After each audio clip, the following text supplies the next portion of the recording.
starting this semester is a joint series with the research committee RC47 of the International Sociological Association, the research committee on social classes and social movements.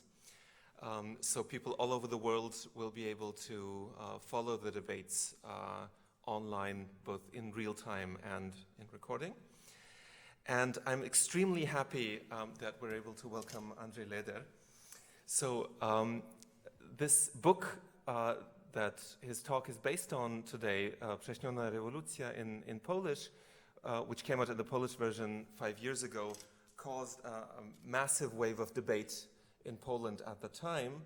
And when it came out earlier this year in German translation, it was sold out, I think, within weeks.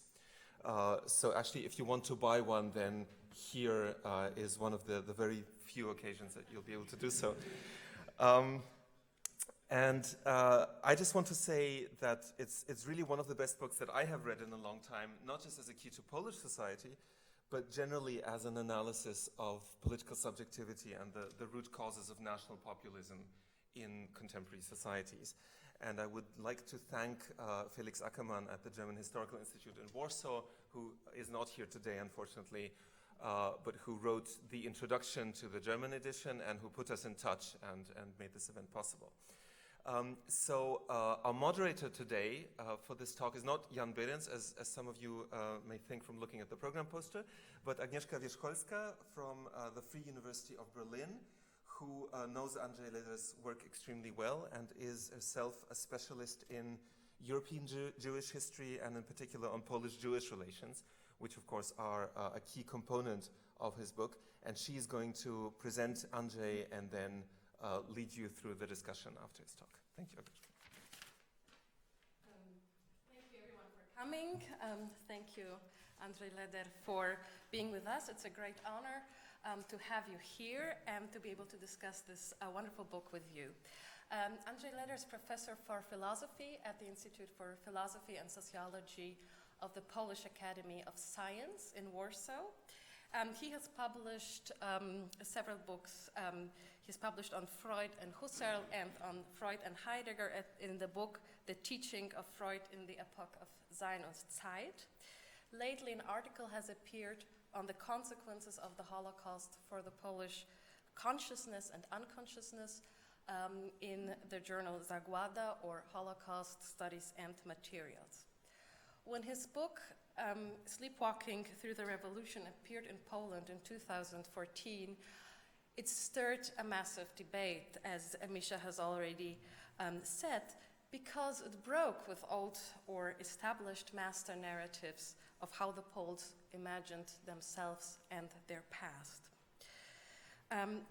The book was nominated for the shortlist of the Nike Prize in 2015 and has come, as Misha has already said, it just appeared in German. In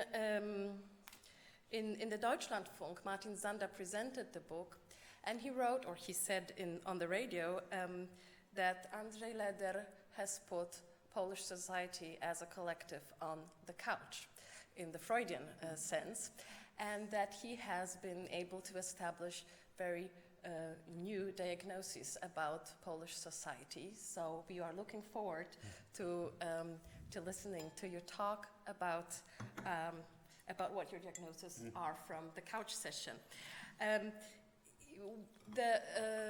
This meeting is structured as follows. First, Professor Andrzej Leder will talk for about 40 minutes, and then we will have a discussion here on the panel and with the audience.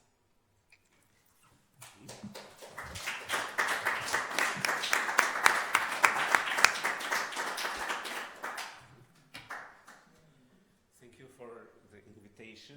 I'm here because I have my presentation on the computer here, so I will speak from this position. It's a pleasure to speak to a German audience, because I think one of the questions in Germany is what happened in Poland? Why a country which was a very successful pupil of European transformation, became a wild nationalistic element of European order. And I think that somehow I didn't think, first of all, when I wrote this book, we didn't know that what will politically happen in Poland, and second, I was not thinking about political fiction or political future. But somehow this diagnosis helped me, and I think some others, to understand the evolution, the political evolution of Polish society last, let's say, 7, 8, 10 years. Nevertheless, the roots of happening, which are so difficult for us now, are far away, and I will try to speak about this mainly.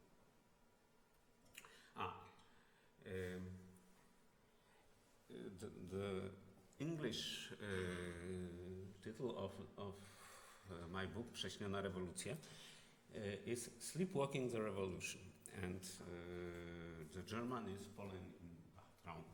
All this try to say that, first of all, there was a revolution. Second, it was not consciously lived and appropriated. It was something that happened to the political subjectivity of Poles and not something they have done. So the first thesis of what I want to say is that in Poland, between 1939 and 1956, the countries underwent a social revolution. It was a cruel, brutal, and imposed from outside. It was a revolution all the same. And this revolution profoundly plowed through the tissue of Polish society, creating the conditions for the expansion of today's middle class.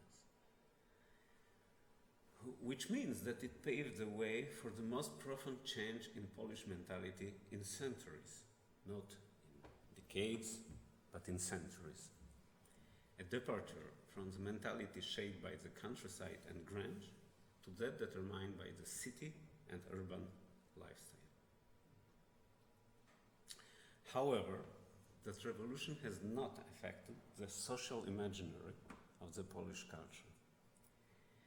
When I use the term social imaginary, it is a term forged by Charles Taylor, a Canadian philosopher, and it describes the system of beliefs, images, stereotypes, social practices, which are determining the way of life. We can find quite similar intuitions, for example, in French structuralism with Bourdieuian term of habitus, or in post-structural Lacanian way of thinking with symbolic field. But all this means that we are living in a system of images and beliefs which are determining our way of perceiving events and social agents and ourselves in this field. So this revolutionary change about which I will be speaking has not affected the social imaginary of the Polish culture. And this phenomenon appears as the origin of some important features in the self-awareness of present-day Polish society, and it explains political choices and cultural attitudes. And the actual political diagnosis is that the lack of awareness of the breakthrough in Poland's history prevents the middle class, today the most powerful social class, from becoming socially responsible. Unaware of where it comes from, moreover with an unclear conscience because of the obliterated memory of violence to which it owes its origins, that new powerful force refrains from a clear-cut determination of its identity. It welters in nostalgic fantasies about its pseudo-noble past, about manor houses and hectares, insurrections and centuries, or it flies away towards hyper-global trends, as best exemplified by the tremendous popularity that sushi enjoys among the urban middle class. It was real when I was writing it in the beginning of 2000. Now it is more hummus or something like that. But this hyper-global trend is still actual. By avoiding cultural and ideological responsibility for themselves and others, corresponding with the social role it plays and the political power it represents, new middle class is reluctant to join public life as a self-conscious political entity. And when the largest social force is devoid of adequate identity, the whole society becomes confused by outdated perception of itself, unable to answer the simplest questions: who we are and who we want to be today, here and now, and in the future. So if this diagnosis is true, then another question should be asked: who deprived us of that revolution? And I would say that the question is asked on two completely different layers. One of them is the layer of historical facts, things and matters that really took place and then were documented and described. And if one may refer to a stolen revolution at that level, it is so because it was stolen from the Polish political subject or agent by the German and Russian powers. So everything what happened during this time, which I call revolution, would not take place if not the invasion of German and Russian states, empires.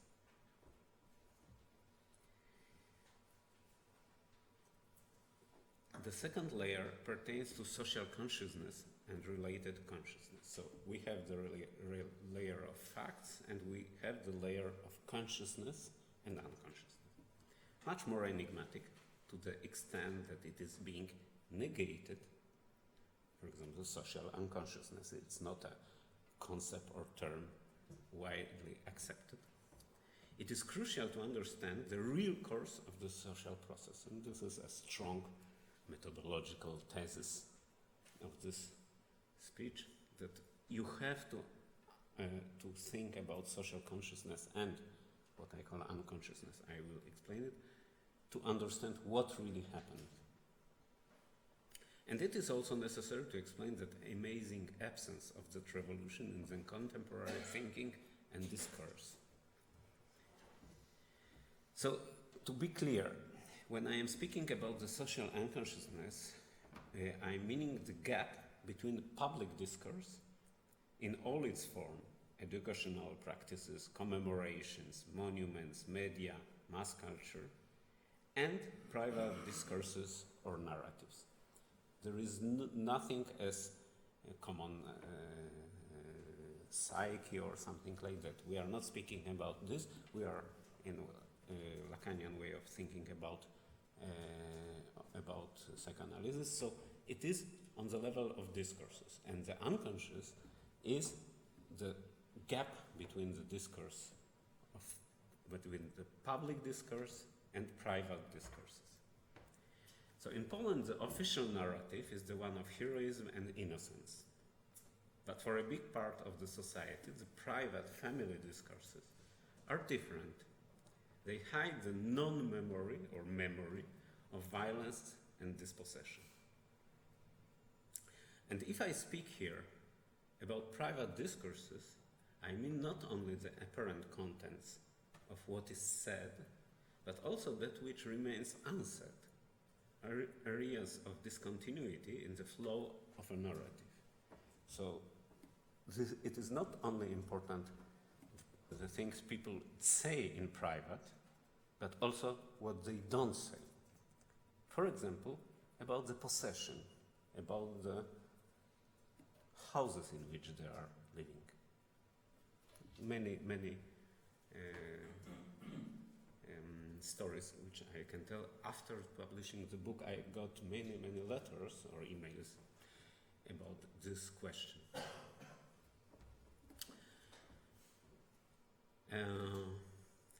So now, what do I mean when I'm speaking about the revolution? The first tragic and at the same time crucial element of the 1939-1956 period was the extermination of Polish Jews. The second, the destruction of the domination of the nobility in the social structure. However, why shall we call this sequence of events revolution? And here I refer to Martin Malia, a historian, American historian, writing in the spirit of Hannah Arendt. And he claims that the only effective revolutions we know have been those destroying traditional, feudal, agrarian societies to transform them into modern capitalist or urban ones. So he says in his book about revolutions, we know many different kind of revolutions, Bolshevik revolution, other ones, but the only revolutions that really changed the societies were the revolutions which destroyed agrarian, more or less feudal societies, and built capitalist societies, like French Revolution, British Revolution in the 17th century, or I don't know if we can call what's happening now in China a capitalist revolution, but maybe.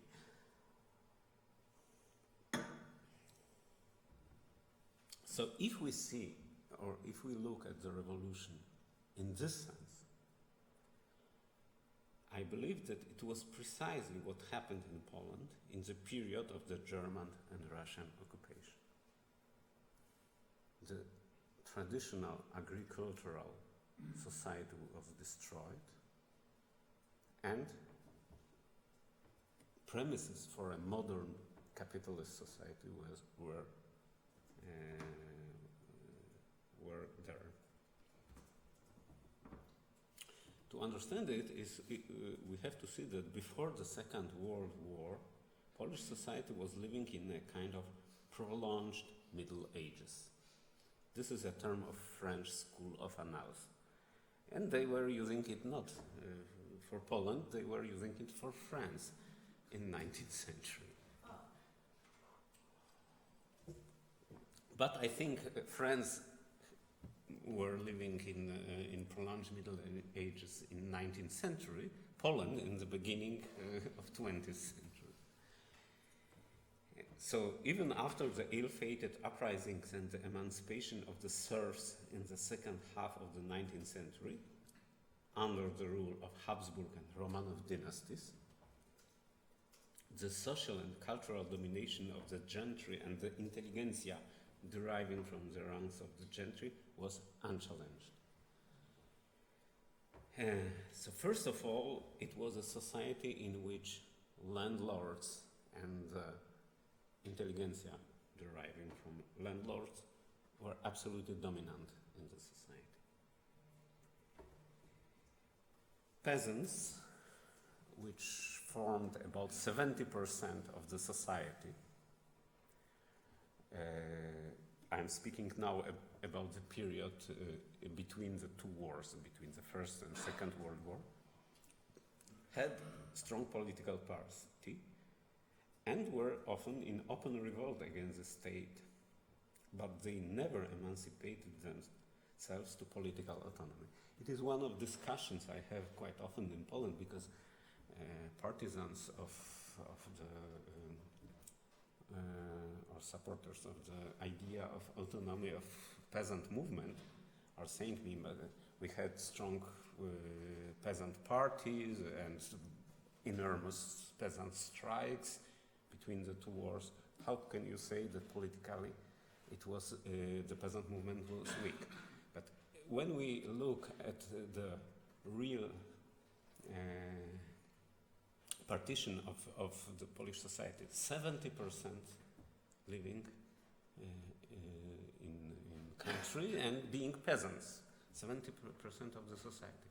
It should be politically ruled by peasant parties, this country. Never. Peasant parties were always something added to some other kind of parties, mainly coming from intelligentsia and nobility or landlords. So we can say that making up nearly 70% of the population, they were for the most part economically weak and culturally and politically disadvantaged. And they were dependent of the political and cultural hegemony. I use the term of Antonio Gramsci and Chantal Mouffe, of the late nobility.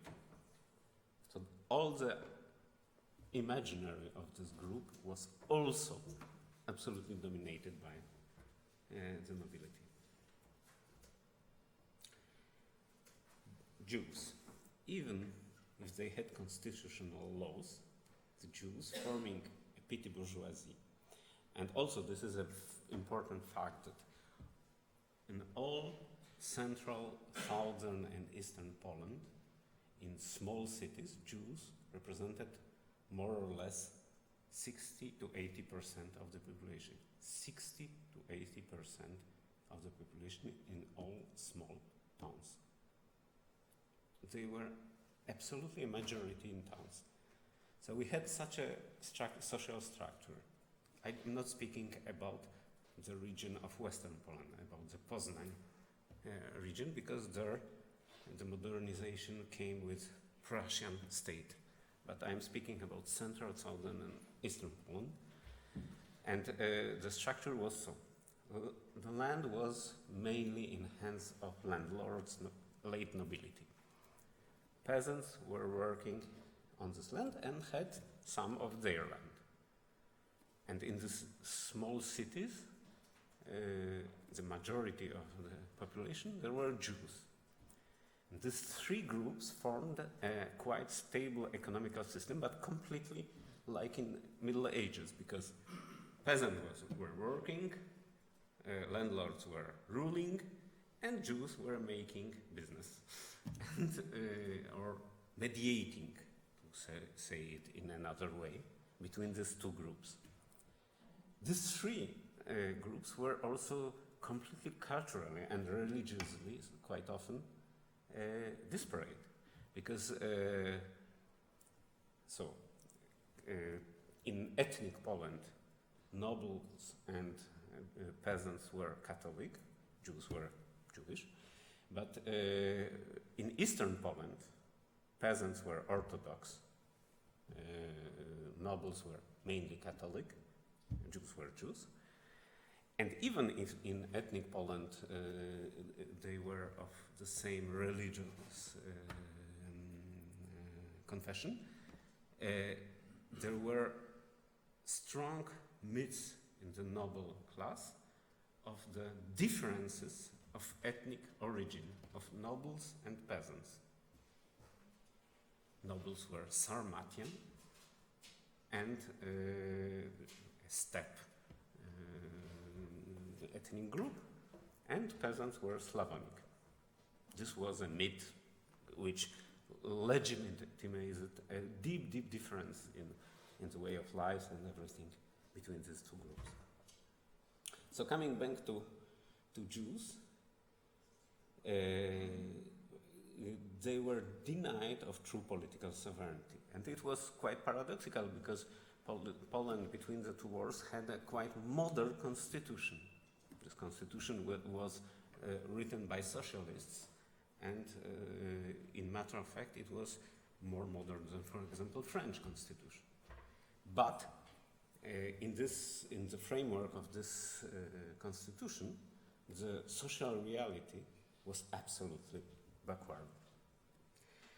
So, for example, Jews could easily be politically active inside the Jewish community, and the community would have parliamentary representation guaranteed. Nevertheless, this very active economical group would never aspire to the position of a political or cultural hegemony.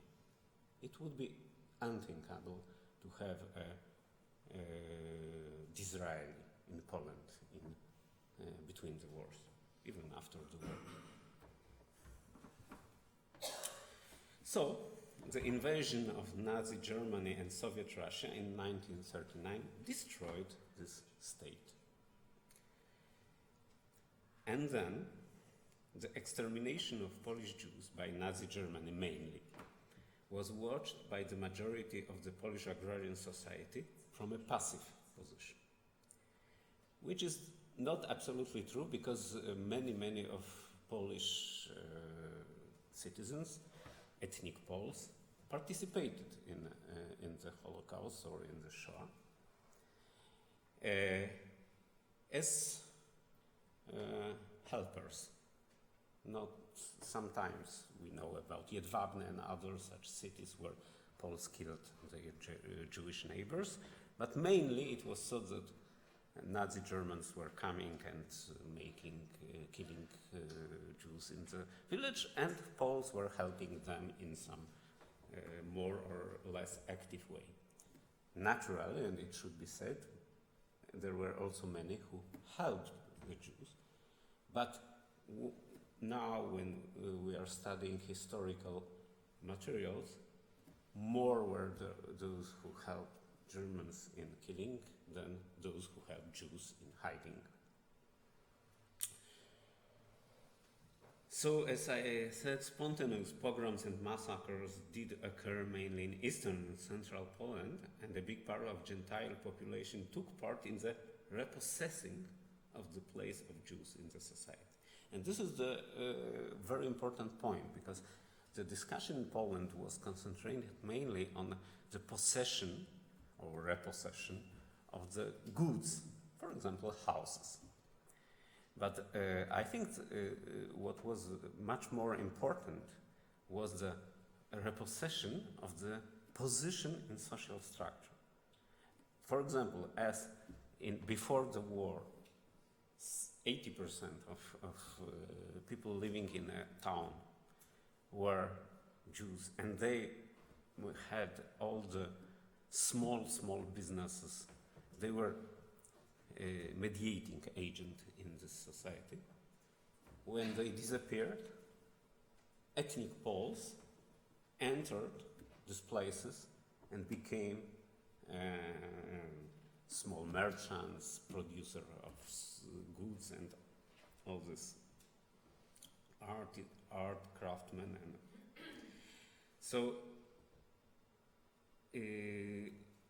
this opened the door to the formation of a new social class, in matter of fact, in Poland.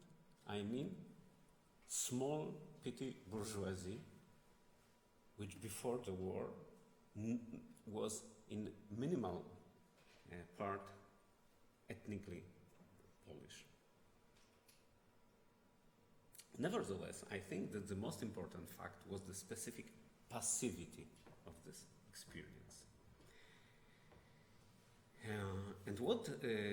And now I am speaking about the passivity of the participation in the Shoah, in the killing. What does it mean here, passive? I put this slide because it was always a subject of a very feverish discussion. What does it mean to be passive or active?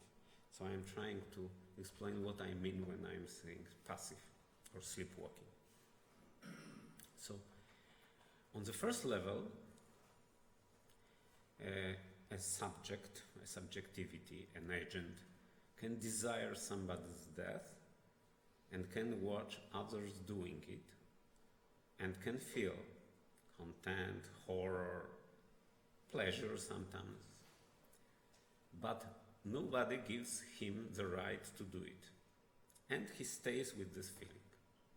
And this I would call a sleepwalking situation. Second level is that somebody desires somebody's death and he actively kills him, or he watches others killing him and he feels all this contempt, horror, jouissance, enjoyment, pleasure and other feelings, and starts to reshape the facts and finds a narrative justifying their death. And this I would call also sleepwalking. In Poland, till nowadays, the very simple answer why Jews were killed during the Second World War is because they crucified Christ. So, it's really people are answering this in this way. So, this would be this second level.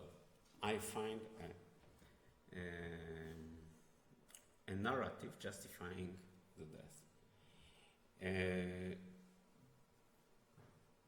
And the third level, I desire somebody's death, I watch others killing him, or I am doing it.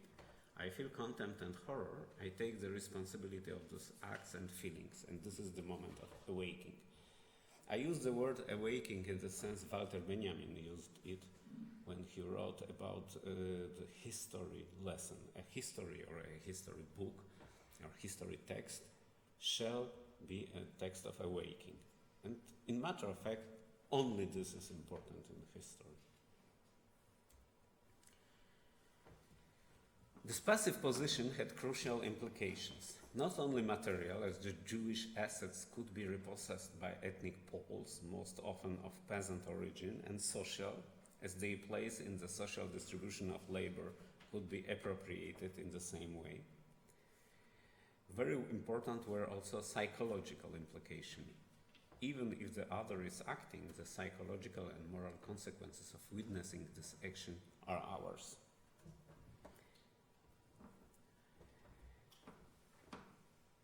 This position of the subject can be called, with the term coming from Lacanian psychoanalysis, as interpassive. And the idea was well explicated in Daniel Goldhagen's book about the average Germans under Hitler's regime. I don't want to enter the German discussion about the Goldhagen's book. I know that it is very controversial, but I want to say only that his book is showing this kind of thesis about interpassivity. It means that even if we are not personally active in some kind of crime or moral difficult action, we share the burden of the consequences of it, moral and emotional. So his thesis is that the attitude of average Germans may only be explained by their hidden contempt connected with the violence perpetrated by Nazis.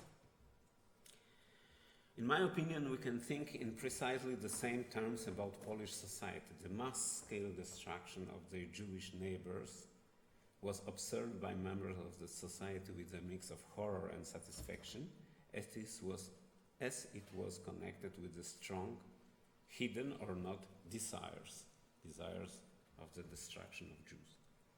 But no Polish political or ethical authority could or would take responsibility for this attitude. There was no discursive, hegemonic agent who would say yes or not, you should or you shouldn't think, feel and act in this way. So there was no narrative that would express it. Now, the new architecture of Polish society was reinforced when the Soviet army entered Poland and started an agrarian revolution. The agrarian reform, aiming precisely at the material basis of the dominance of landed gentry, was the most important aspect here. But a revolution also occurred in the symbolic field. The communists exiled nobles from their homes, landlords were often detained or deported in Siberian camps, their children were denied the right to university education, their family names became symbol of treachery and oppression. And here again, the attitude of the majority of Poles, and especially peasantry, was ambiguous, if not outright positive. However, considering that landlords in a way represented the national ego ideal, an aggressive attitude toward them was extremely difficult. And we find it in many testimonies about this period, about the period of agrarian revolution of 44-46, an enormous ambiguity of the peasants toward the landlords' families. It means that from one side they were taking the grounds, they were taking goods from a manor house, but for the other side they were kissing the hand of the landlord lady and saying, "We will not do anything harm to you." So this ambiguity is very striking.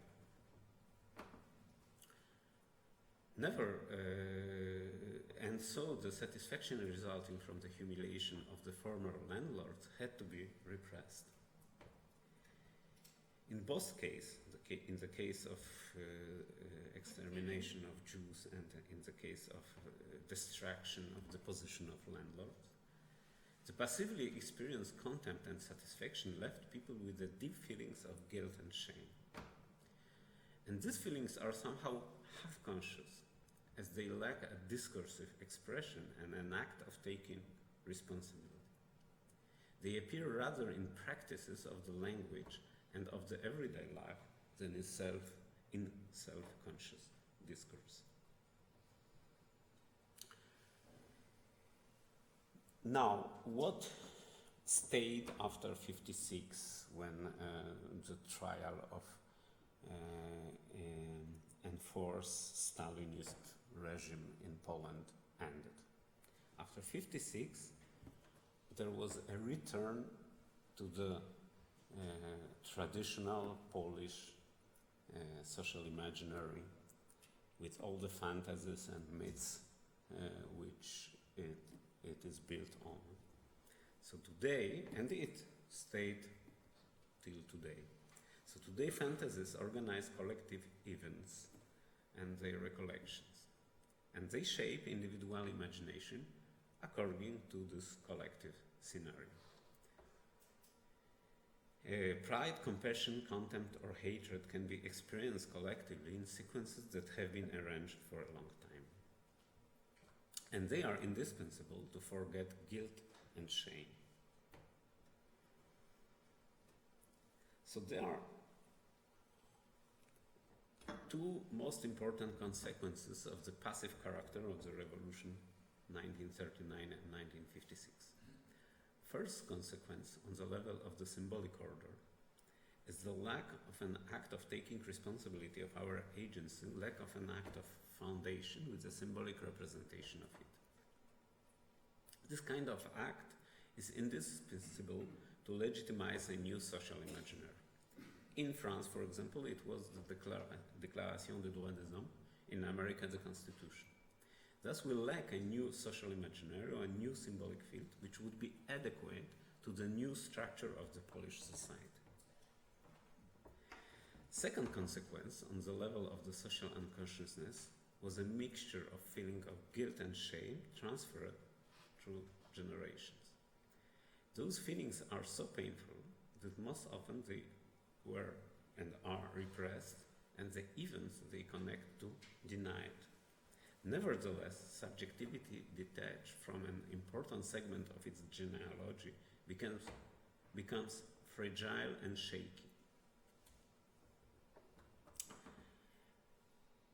And this fragility finds conscious expression in different ways. One of them is a permanent quest for recognition, very typical for Polish culture, Polish way of behaving.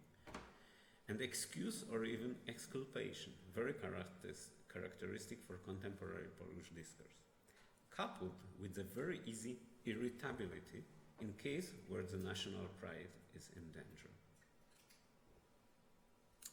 Another important effect is the weakness of the political hegemony, the middle class, after the transformation of the 89. This weakness is connected with the fact that the roots of this middle class are exactly in these two dramatic events. First of all, in the destruction of Jewry, when many, about 3 million of ethnic Poles entered the social place of Jewry before the war. And then, after 45, the massive advance of mainly peasant population in the apparatus of the state, in the party apparatus, in the bureaucracy, in the high schools, in military structures, and in the police and security structures. All these people, after 56, became, I would say, the middle-class bureaucracy of new Polish state. And after 89, they were the first, even before 89, but this is details of Polish history. But mainly after 89, they were in the best position to become the new bourgeoisie or the new middle class in Polish society. But as they don't have the symbolic legitimacy,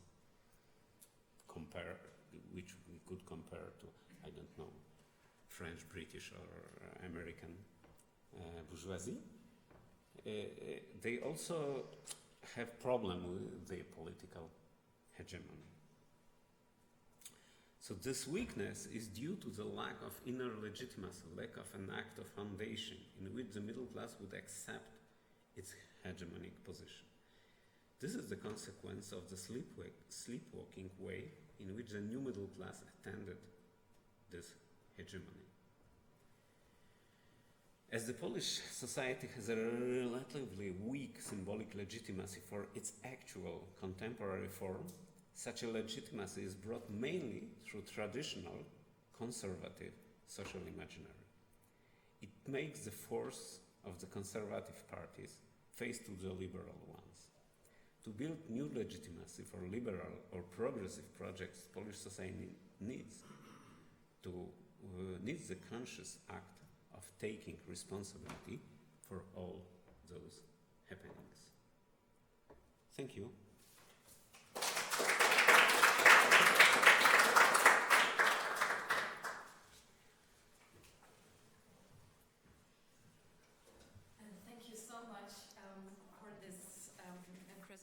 Of the main thesis of your book. One moment, try always to forget my stick. So I will take it and then I will continue.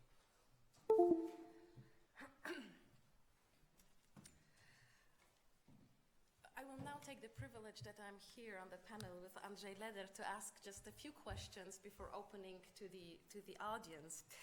And my first question would be to the heart of the matter of the Holocaust. And you have mentioned it quite briefly here, but extensively you write in your book about the sort of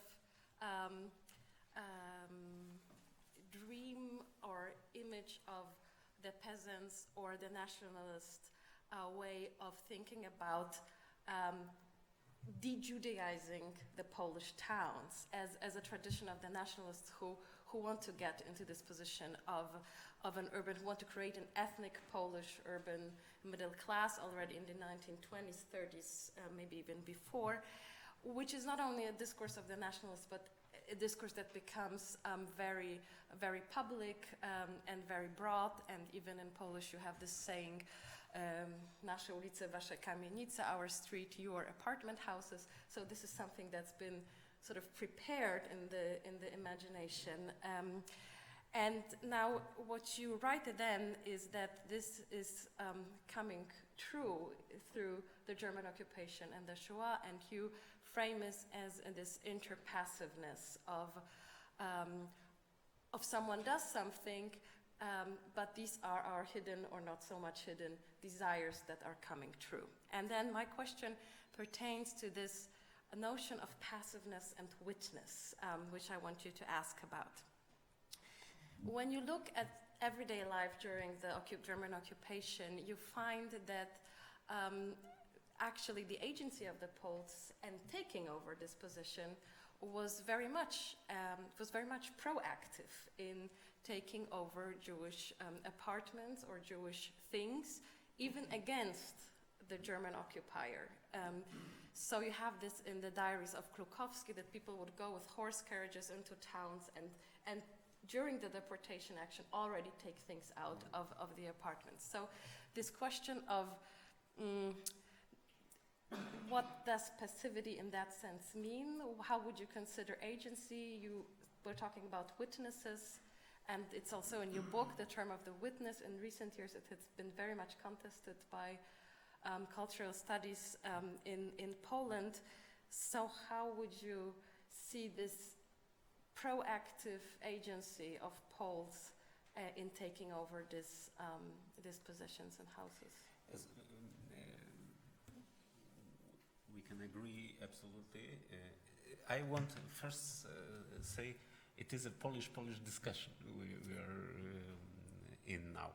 But yes, I agree that taking possession mainly was absolutely active. Many other things were active too.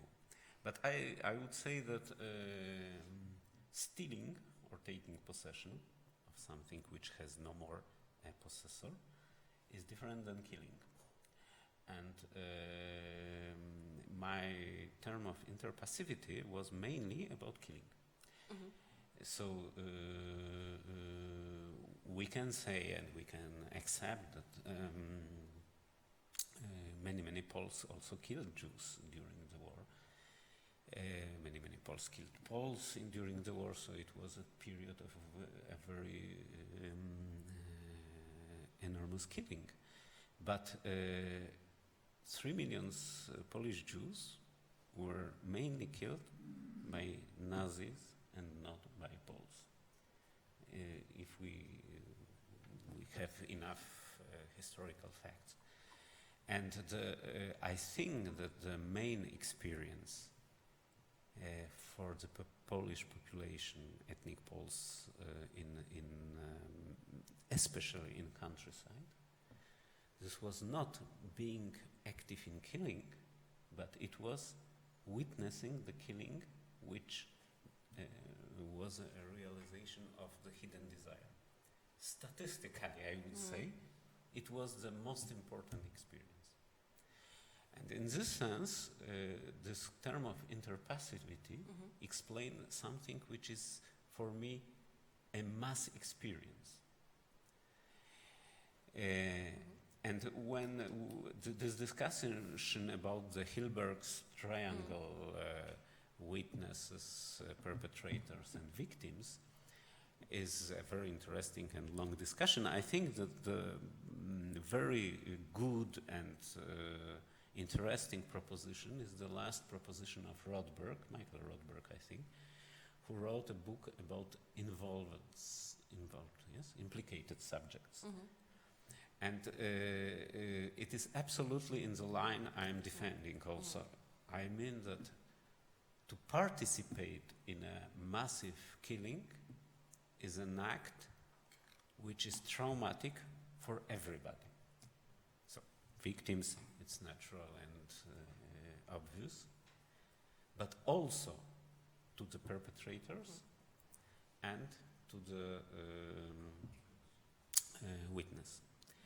And it is very hard to define who is who in all this. So we shouldn't morally mix victims with perpetrators. From the moral point of view, it is absolutely evident that victims are victims, perpetrators are perpetrators. But when we are analyzing what happened, for example, with perpetrators, it is obvious that it was being involved in this kind of situation, existential situation, had deep and destructive consequences. And now a very interesting book of Jan Borowicz, I don't know if you know him, it is his doctoral thesis in Institute of Cultural, of Polish Culture in IKP, will be published about, and he's also a psychoanalyst, and he's writing about the mechanisms which perpetrators make or are putting in march in the defense mechanism of perpetrators after acts of violence, exactly on the basis of analysis of Polish culture after the Holocaust. And it is very interesting how he shows how this situation of or either being perpetrator or being not victim but a witness produced many very deep and destructive consequences for Polish ethnic society. So I would say the category of implicated subject is the answer for this kind of discussion for me. For the second question, I want to leave the Polish discussion and go into sort of a broader picture. In the reviews of your book in German newspapers, I read something that such a book about Poland can also explain something about the rise of national populist movements in the former GDR. So I want to ask you about zooming out, sort of out of Poland, and asking for different regions. Do you see? Is this a Polish phenomenon, or can you see similarities in other regions of East Central Europe? And then also to ask you about different scopes of region in terms not only East Central Europe, but for example, what about such borderlands as the Kresy? So do you see something that is specific to these places where you see that these phenomenons, historical phenomena, happen sometimes in a very similar way? For example, the killing of the highly urbanized Jewish population, but then the Sovietization took place in a different form. But then the aftermath, how do you see that for such a region like Kresy? And how do you see parallels or differences in such a region as Silesia, which after the war was very different? So if you could zoom out a little bit of central Poland and say something about different regions. I think there are different scopes, and I will start with more detailed to get to more broad or wide. Yesterday in Warsaw there was a conference, No Neighbors, about the East European consequences of the Shoah in Deutsche Historische Institut. And there were also people from Lithuania and from Ukraine, yes, or Poles studying Ukrainian cases. And but I wanted to speak about this Lithuanian case because it was very interesting. The author about which I'm speaking wrote a book which has quite a similar sense. I mean, she wrote that the period of the first Nazi occupation and then Sovietization of Lithuania was also a Lithuanization of Lithuanian state. It means that Lithuanians were working in absolutely symbiosis with Soviet not those who were sent to Siberia, but those who stayed were working in absolutely symbiosis with the Soviet state, because first Germans killed all the Jews, and then Red Army made Poles out of Lithuania, and even if some Poles stayed, they had no more the hegemonic position they had before the war. So the advance of new Lithuanian middle class had quite a similar dynamic as the advance of new Polish peasant or from the peasant origin middle class in Poland. And in this sense, I think we could try to analyze it as a model of social change in Eastern Europe, in Hungary, in Romania, in Slovakia, in Czech Republic not. I've been in Czech Republic and I was discussing Czech Republic has a different history. But I think also in Baltic states. So all the wide territory between the Baltic Sea and Black Sea, I think we could think about this model of social transformation or even social revolution in a quite similar way. And to get it wider,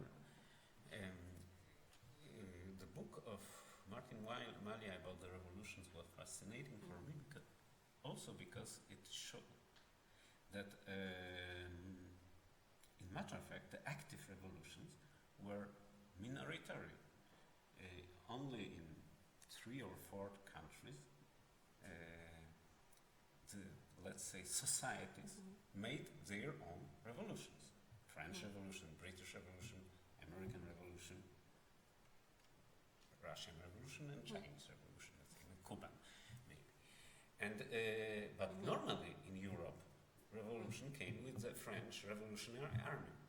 And for example, in Germany, the revolution came with French Revolutionary Army.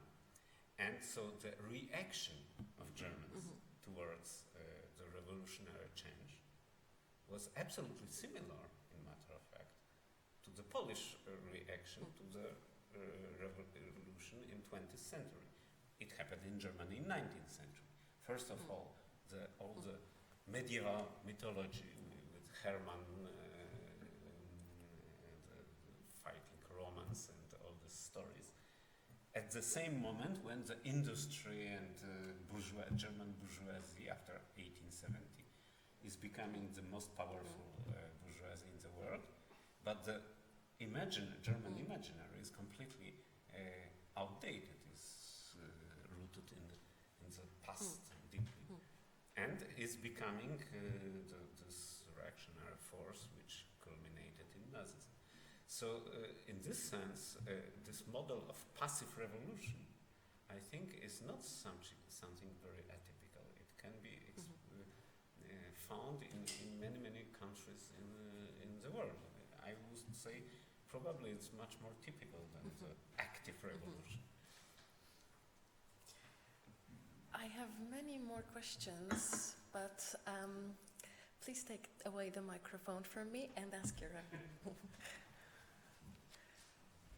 Thank you for an extremely interesting talk. My question, I have maybe 3. One is similar to Agnieszka's question, but it's not so much about the universalizability or applicability of the passive revolution model, but of this peculiar, complicated psychological fact of watching violence with a mixture of contempt and resentment and a little bit of horror also, but also being the beneficiary of that. Satisfaction or even I found that extremely interesting for some of my own work on actually what happened in the United States. And I'm wondering, I know it's a big question, if that piece of it, as it were, your psychological analysis is applicable to other things. I guess my second question, and I'll leave it at that, is for those of us who don't know the Polish discussion, could you summarize it a bit and talk about the reception of your book in contemporary Poland and what, I mean, I can only imagine on the basis of a lot of ignorance and a little knowledge how people reacted to it, but what sort of consequences it might have for contemporary Polish politics in the strongest, in the broadest sense of the word politics. So, as to the universality of this kind of analysis, this concept of interpassivity was made popular by Slavoj Žižek. He was not the author of it, but he made it popular, and on a very serious ground. Sometimes Žižek is very funny, but here he was not very funny. It was about the war in Yugoslavia, times of this war, because the cruelty of this war was absolutely surprising and shocking for people, and especially for people from this region, and this kind of understanding what does it mean to be a witness of cruelty and of killing and of mass killing was, I think, something very personally important for him and for people writing. I was reading a lot about this war, and I think that it is a universal mechanism. So if you think about situation as mass killing like Rwanda or Burma now, or last year, there is always this dynamism of escalation, which can be only understood for me as a way of fulfilling hidden desires which are becoming openly active, but cannot be legitimized by discursive ways. So then after, retroactively, they are legitimized, but at the moment it is something which is, I would say, out of the symbolic field. But I imagine that for example, in a very stabilized racism, like in the United States, you can also find this kind of I would say, joy. So, for example, when you humiliate people, there is a joy in it. So many people say that there is a joy in humiliating others.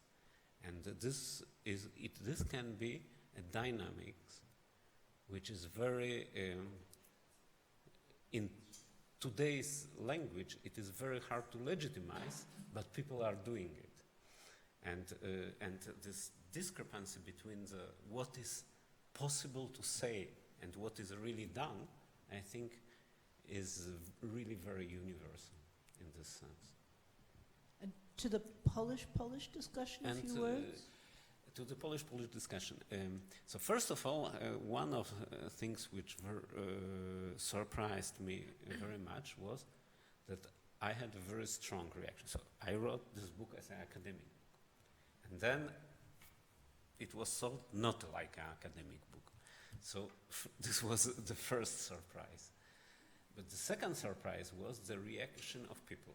I received many mails with family stories.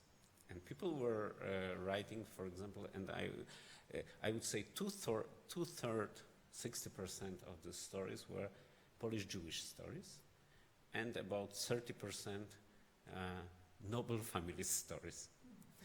And the quite typical story, Polish Jewish story, is such. We were living, writes Miss a woman, in a house in a small Polish town.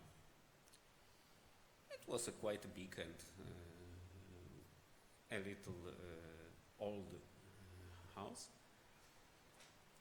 And it was absolutely natural. Nobody asked why this house is our family's house. Because normally, when there is a nice house, people have a history of it. Our grandfather was in the United States, he came back with dollars, he bought, and he built a house, or something like that. Nothing. So after reading your book, I asked my mother how our family got into this house. And my mother started to make a strong noise with garnki, with pots in the kitchen. She wouldn't answer in any way, but she was doing such things. So I stopped, and 1, 2, 3 weeks after, I asked again.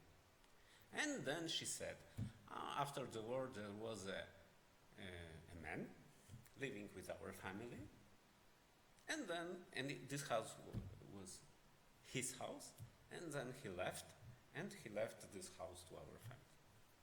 A man. So I asked, who was this man? And this is social unconsciousness. And so after again some weeks, she said, it was a Jewish man, and this Jew was hidden by our grandfather, and his family was killed. And after the war, he was living with our family, and then he left from Poland, and he left the house to us. So this kind of histories, people were writing to me private letters to say such kind of history. So I think there is a social effect of this book in this sense, that 30, 40,000 copies sold, and people are asking themselves who we are in this place. From the political point of view, it was polarizing. For one part of, and I had mainly quite good reception. These people who hate me, they don't speak me. So I don't know so much about them. But I know that they exist because other people are saying me that I'm still Żydokomuna for them. So some of people, so it was one of the voices in the strong debate, which is one of the crucial debates about the Polish identity. And we have very interesting historians mainly, but not only historians, cultural studies, researchers and different fields, sociologists, which are writing about, first of all, what happened, mainly historians, and what are the consequences of what happened. And I would say my book is one of the many books which are in this stream. So it started mainly in 2001 with Jan Tomasz Gross' book and The Neighbors, but it really changed a lot. And I would say that I don't think it is possible in Poland to come back to the innocent image of Polish history. Even with all the propaganda of our government, it completely changed. And another example was that after this government enforced the law punishing of accusing Poles of participating in war crimes. It was 2 years ago, I think. And my colleagues from the Center of Holocaust Studies said they sold 10 times more of books about what really happened during this period than before. So I think the change in consciousness is on the way, and it can not be stopped. But there is a backlash, and this backlash is as in all societies, and here I don't think Poland is very different to many other societies, also the American one. The backlash is strong and dangerous. I have two more people to ask questions. I think, Misha, you raised your hand first. So I'm really torn because I have a very specific empirical question and a complex of extremely theoretical questions. I don't know which ones to ask. But maybe let me bracket out the empirical one and ask about terminology and theory. I know one of the things, I mean, usually I'm very kind of cautious about psychoanalytical terminology, but I really loved the way that you use it in the book. One of the things that I noticed is that in the book, at least, you don't use the term narrative. You speak of images and symbols and the symbolic imaginary. But I noticed that in the talk that you were giving now, there was one slide where you had 3 points about narratives, right? You talked about private narratives, official narratives, and discontinuity in the flow of narratives. And I was wondering about how you see the connection between these two, because I think that narrative has become a word that is used unthinkingly and unreflectedly, and people are laughing because I say this all the time here. But I think it's important because usually, I mean, when we talk about this, we imagine, like, for example, a nefarious state imposing a certain narrative about history, and then everybody repeats that narrative. But I think your analysis shows that there are all sorts of other ways in which our relationship with history can be structured. So maybe you can say a few words about that. And just the second part. So the sort of the grand flow of your analysis is that there is a kind of single symbolic universe or imaginary that people have about their own subjectivity, their own relationship with society as a whole. And then there's a kind of revolutionary break. And at the very end, after several steps, ideally we have a change. But isn't there a place for kind of a plurality of different symbolic universes? And speaking pragmatically, you know, you find yourself in a specific situation. As a Polish peasant, what do you do in a moment of revolutionary social change? Aren't there situations, I mean, unless, as you say, you're reduced to kind of naked life and you have to think only about the present moment, how to get food, how to get shelter, but aren't there lots of other situations where you have access to different kinds of resources that you can draw on? You can still be tied to the old symbolic universe where there's a master and you're the slave, and you can't get beyond that. Mm-hmm. But then, you know, maybe you've also heard of other things. Maybe you've also experienced other kinds of situations. Like, I think you said at some point, after the war, like 1/7 of all Poles had been abroad, right? In Germany, for example. So, you know, aren't there moments when people have kind of parallel access to different kinds of resources that they can use? And it's not just about a great sea change, but about, you know, a plurality of ways in which things can change. So first, for the first question, when I'm writing in the book, I use rather the terminology coming from French post-structuralism, mainly Lacanian, with symbolic field as the main signifying structure. But as this terminology is quite abstract, and I'm never sure if using the word symbolic is not connected too much with all the natural language way of understanding symbols, because the structural way of understanding symbolic is completely different. So when I am speaking and I have a short possibility of a short speech, I use the narrative because it became common sense term. So it is banalized, I agree, but it is you understand intuitively what people want to say, and I think it can be useful if it's not too much misused.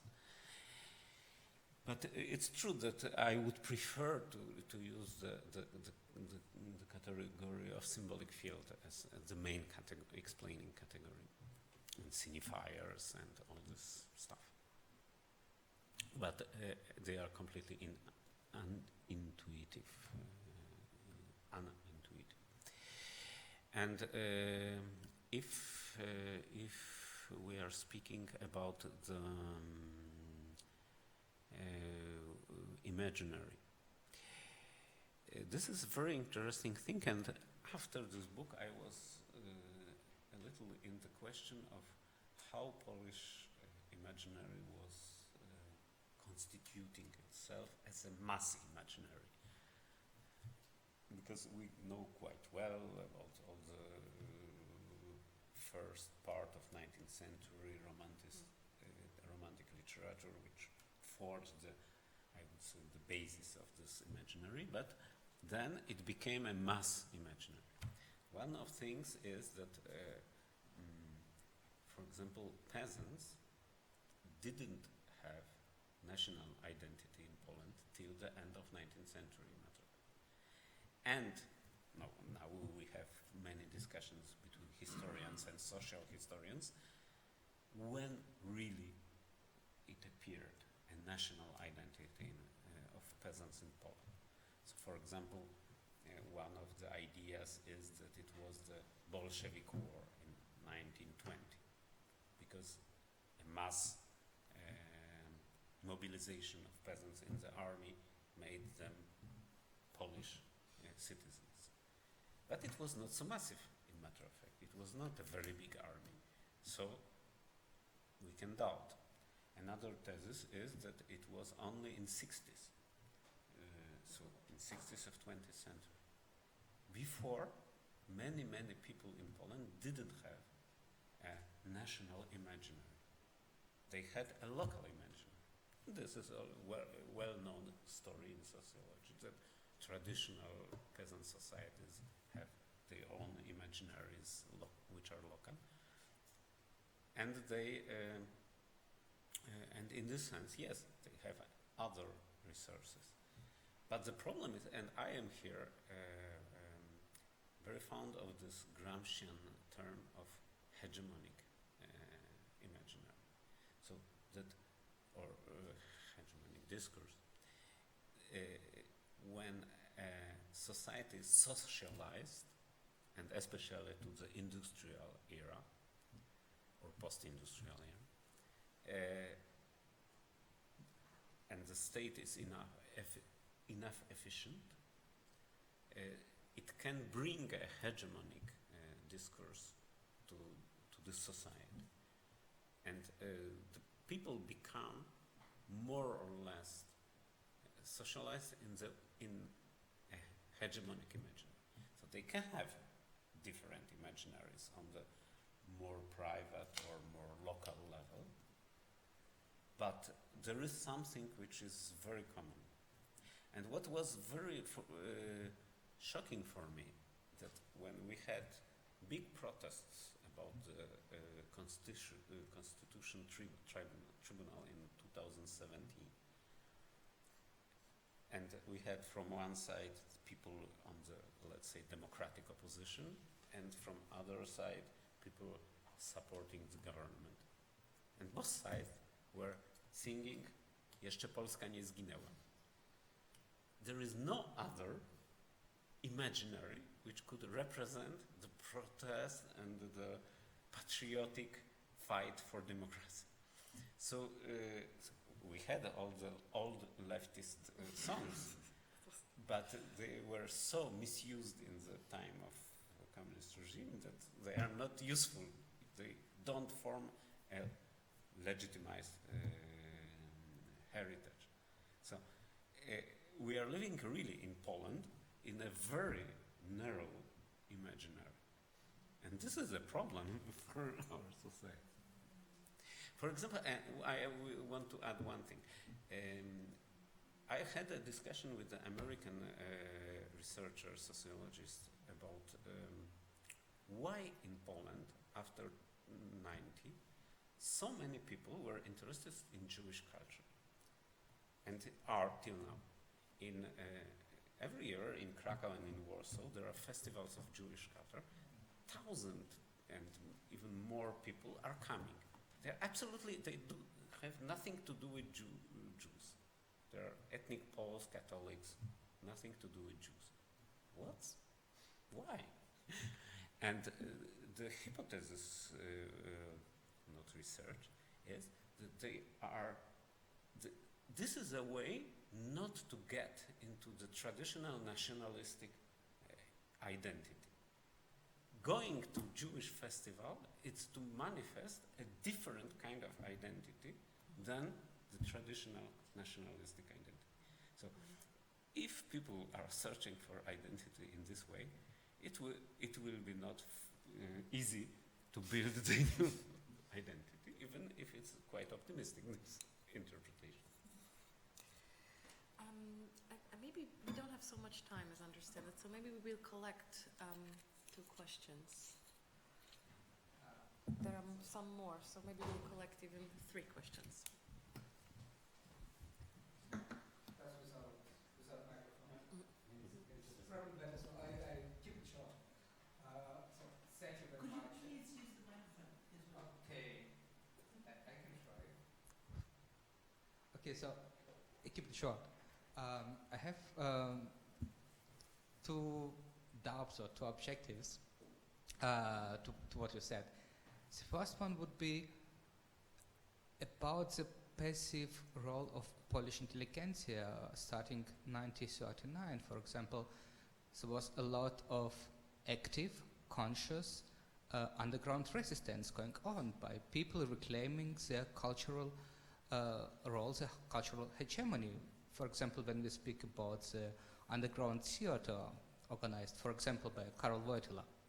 And I missed this point in your presentation, so maybe you can collaborate in this, because what Wojtyla actually developed in his phenomenology, in his philosophy, was the backbone of the solidarity movement.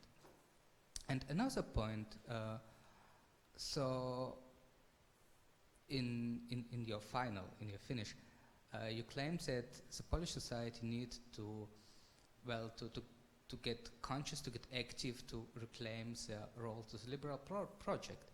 But there are two problems with this. The first one is that liberal project is not credible anymore, not just in Poland, but globally.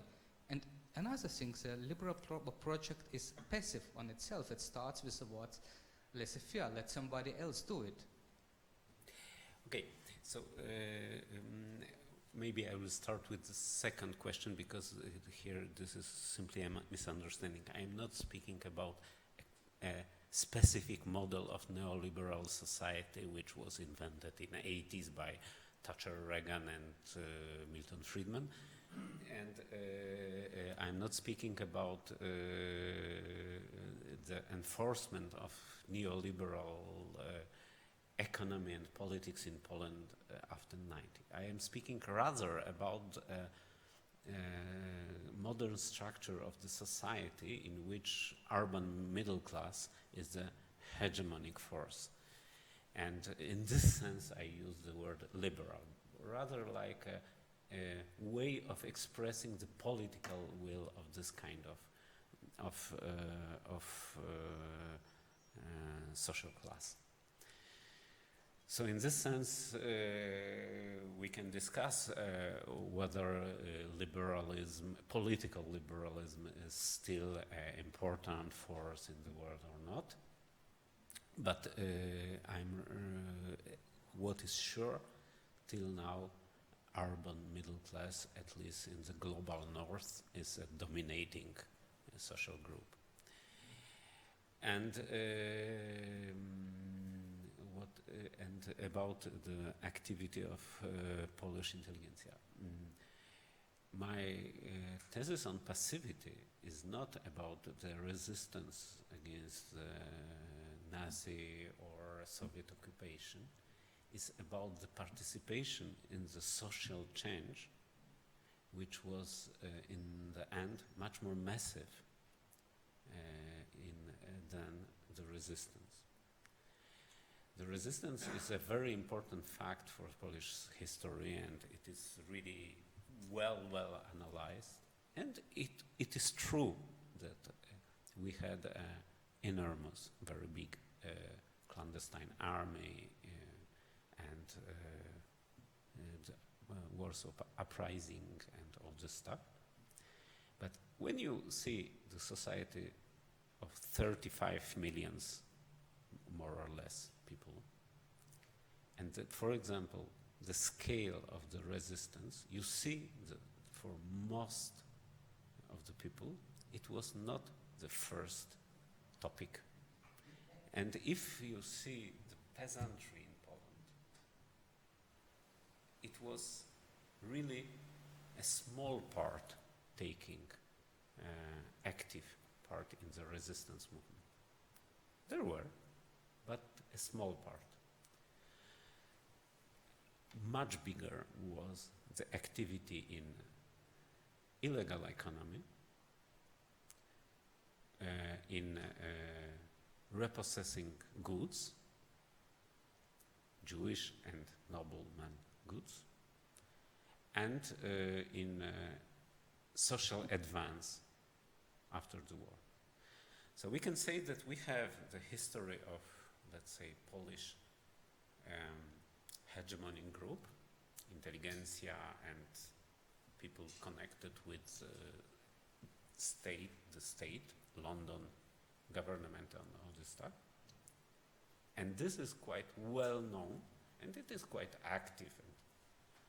And we have the parallel history, I would say people's history, ludowa historia, which is quite different. And I am interested in this history. I'm not so much interested in the history of the active resistance, because this is so well described that I don't think we need again and again to repeat. We will collect two questions now.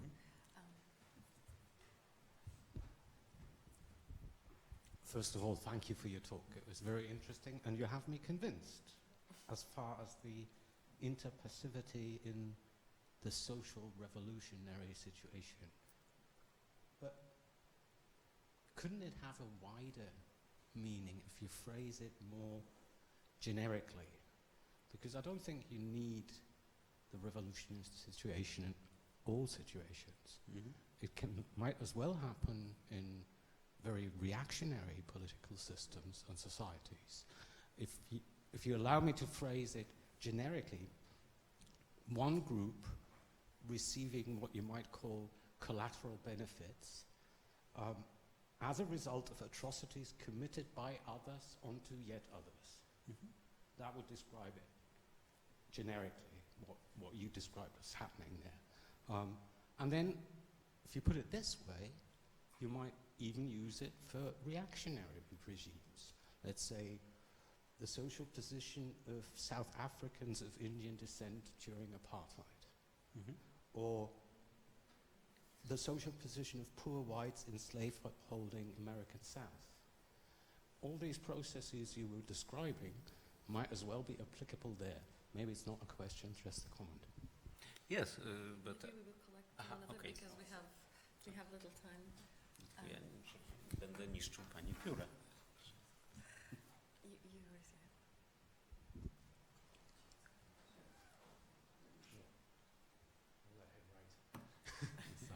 Hi, so thank you for the talk and thank you for your book. I picked it up as a casual reader 5 years ago or so in Warsaw, and I appreciated it since. It illuminated a lot of things for me, both in my family and in my country. I wanted to ask you about this process of emancipation that you left off at the very end as a question of, what might this emancipation of this revolution look like? And I wanted you to speculate for us a little bit about Poland and about what a non-reactionary emancipation in that particular society now, next 5 years, next 10 years? What shape could it take? And what other models around the world do you see, since you have, I think, correctly identified that these sort of dynamics are universal to the region, perhaps beyond? What other areas in the world do you see where there are examples of this sort of emancipation taking place in a path that is not reactionary, where these symbols are built on something that is not, you know, knights in the Teutonic Knights taking apart a Roman legion in the forest?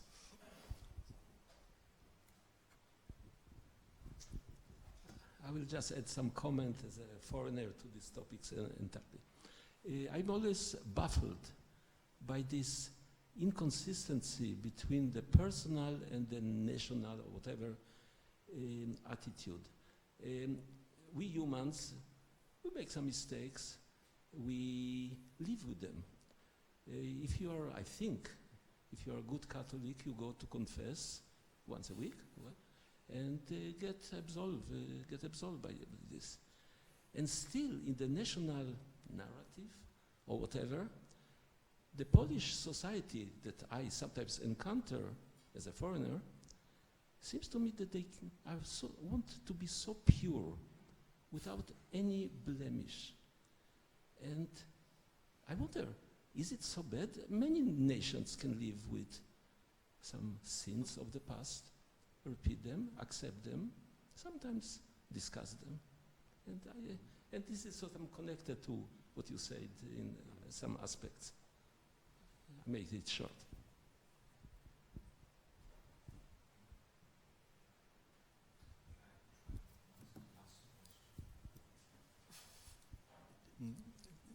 I would like to try to ask a question about the consequences of your thesis. I think it's widespread among Polish intellectuals when they talk about reworking the past. To give the German example, they say, look at Germany, look at German education, which is inaccurate, but it's a different topic. But does it mean that Poland needs now a different art or a different way of reworking the past because of sleepwalking through the revolution?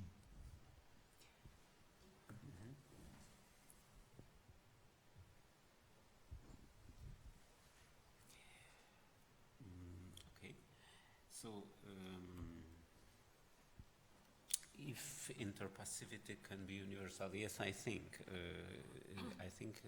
As I said, it is not only in revolutionary moments. It is always in moments of something important happening in a group of people, I would say.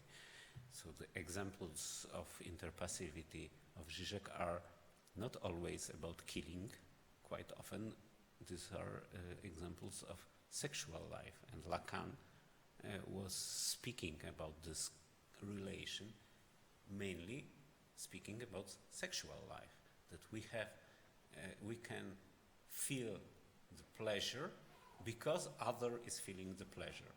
So interpassivity is a quite wide category, and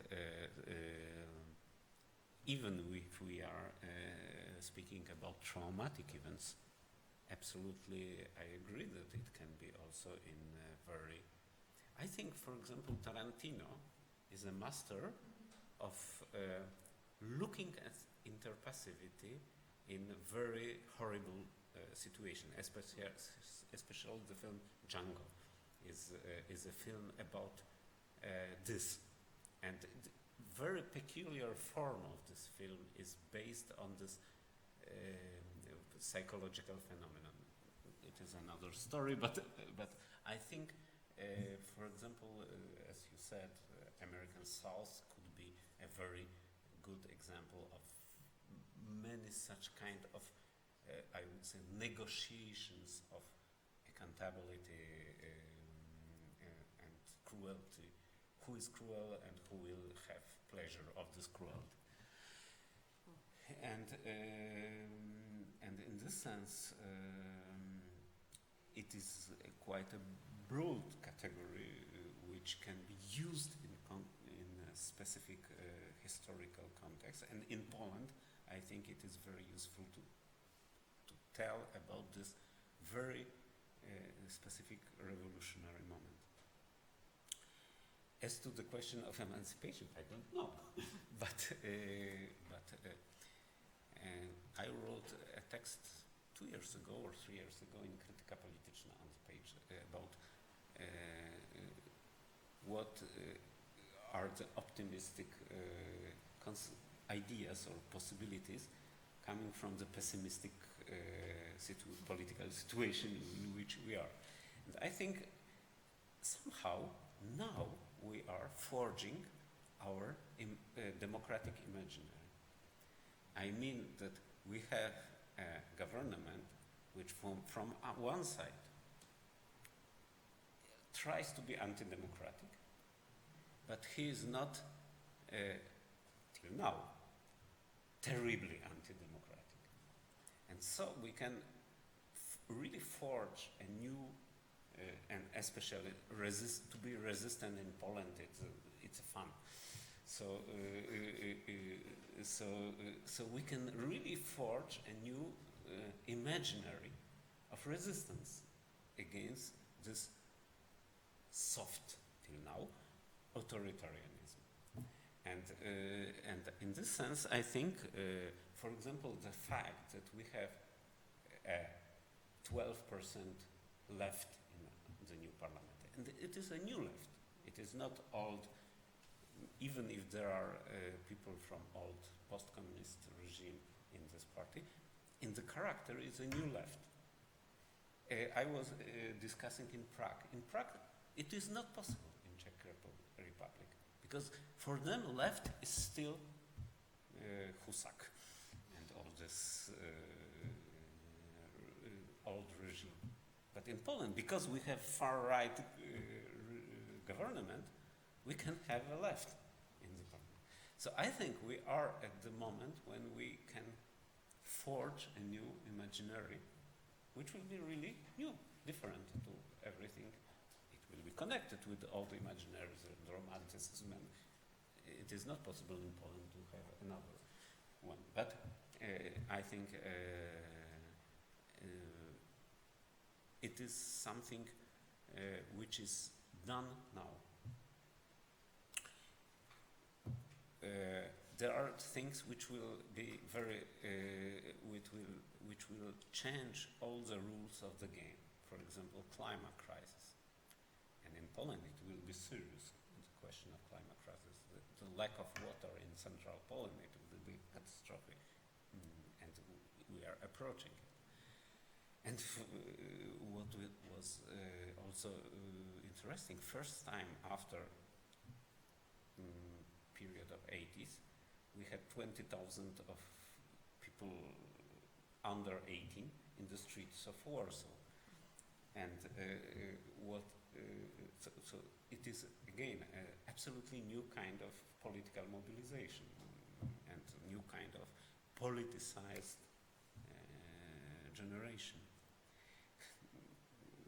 What is very funny is that they couldn't find a song to sing for the protest. So what they sang? No, no. They sang the Disney song from Pocahontas, because the song of yes, it is a song about how the earth is beautiful and how every living entity has the right to live, and so we had 10,000 Polish youth singing a very difficult song, which has its Polish version. Edyta Górniak sang it, and because they are from generation, every 18 teenagers in Poland was watching Pocahontas in the childhood, and really it was very funny. I have to write an essay about the fact that I really think it is something very, very characteristic for this lack of common symbols in Poland. alternative to the jeszcze Polska nie zginęła. You allow me to just that comment because I've been investigating some sources from Polish workers. I just wanted to add to the song debate that Polish workers, when they protested their government, also sang the international, Now? No, in the 1960s and 70s. Yes. But Yes. I mean, I also thought, well, they have another song to sing, but they also took what they were Yes, given. what they had. Sorry? Same in the Soviet Union. Yeah, okay. And it had sense. And But maybe we can also add the gender question to this. The women with the protesting 2 years ago with the symbol of the Polish anchor with added nipples. So there was a sort of playing with these national symbols and trying to make them something different out of them. Or tęczowa Matka Boska, so the tęczowa? Rainbow Virgin. So I think we are at the moment where something happening in this sphere, but it's only the beginning. And education. I would say that first of all, we have a very, very archaic system of education. Polish education, especially in humanities and social sciences, was established in the second part of 19th century in Galicia, when Emperor Franz Joseph gave the educational autonomy to Poles, to Galicia, and they forged the program, and then Second Rzeczpospolita took nearly the same program and made some variations of it. And then, after the Stalinist period, after 56, they came back to this program in Polish Popular People's Republic, and after the Third Republic also took the same program. So we are learning the humanities in the way they were invented in 19th century, in the end of the 19th or second half of the 19th century. So first of all, it's obvious that we should change the program, but I think there is more. In matter of fact, there is no people's history in Poland. We have the history of elites, of intelligentsia, of uprisings, of wars of uprising and resistance, but we don't have people's history.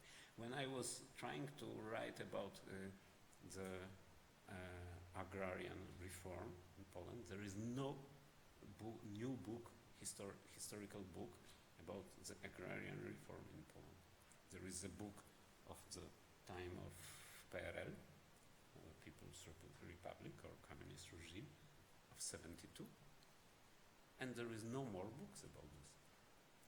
We don't have a history of, I'm not speaking about histories published in the time of communism, but research about consequences of the abolition of the serfdom. What really happened in the countryside. We don't have the history of industrialization, matter of fact, in Poland. We don't have a people's history. And all this is to be done. We have small analysis of small phenomena, but we don't have a general people's history, like in many countries are written last 10, 15, 20 years.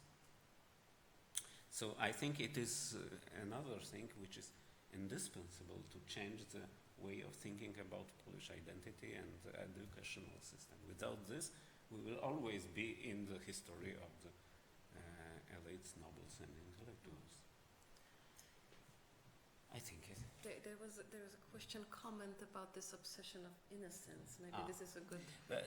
I tried to speak about this. I think that when you have bad conscience, you have obsession of innocence. So this semi-conscious, semi-unconscious feeling that something is wrong with my genealogy makes sensible on the question. And I'm not speaking only about Jews. There are many other topics in which this genealogy is quite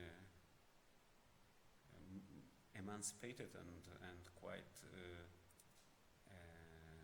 sure subject to accept mistakes shouldn't be something catastrophic. But other thing is that Poland is not the only one. Serbians, Croatians, I'm speaking about the countries where I know. Even French are very irritable when we speak about Vichy regime. So there are many. The national identity are narcissistic in matter of fact, so they are irritable. Thank you so much, Professor Andrzej Leder. Thank you for being here and coming, and I would strongly advise you to buy the book just outside. And be fast, because there are only a few copies. Thank you all very much for coming. The one thing I want to say, having heard a lot of criticism of liberalism, we cordially invite you to a talk next Monday by Jan Werner Müller, who is going to present his new book. This is actually going to be the very first presentation of this book, which officially is published that very day, Monday, and is called The Liberalism of Fear and something else in German. So please come. And now we can continue the discussion downstairs over a glass of wine.